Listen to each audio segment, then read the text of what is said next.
đêm thanh vắng giữa khung trời bên lề, vùng đông đang thức cánh chân bầy chia mơ màng, có tiếng thiên thần đừng sợ chi nhé,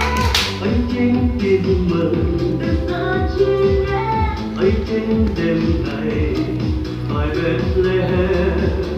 con trời giáng sinh, nhạc ngân theo gió, có tiếng thiên thần người hiền danh Chúa, khắp các phương trời vì an tươi đất với ca ơn đầy đến với muôn người. Đường về Bethlehem dù gian nan vẫn không lùi bước, một lòng trùng kiếm rồi về đây chúng ta gặp Chúa, chắc sẽ vui mừng khôn xiết. Đường về Bethlehem kiểu muôn sao dân đưa từng bước, một lòng cùng kính quỳ lời Chúa Giêsu bình an, hãy dâng lên lời tạ ơn. Hãy đến với trần thế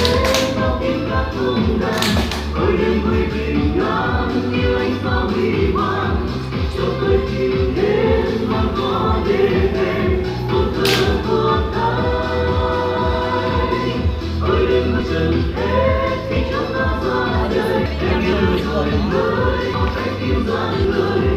Đức tôi là nước sống mới cho đời chứa chan hy vọng.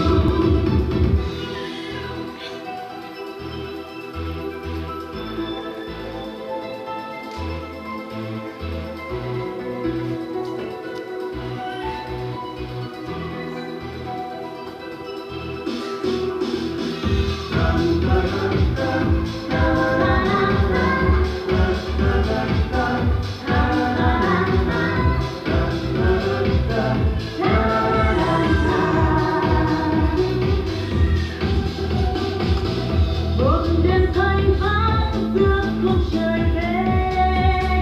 Bethlehem, vùng đông đang thức cánh chân bầy chiên mơ màng, Có tiếng thiên thần đừng sợ chi nhé, anh chính tin mừng, đừng sợ chi nhé, ấy chính đêm này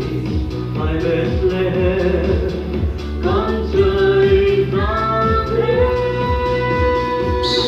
nhạc ngân theo gió,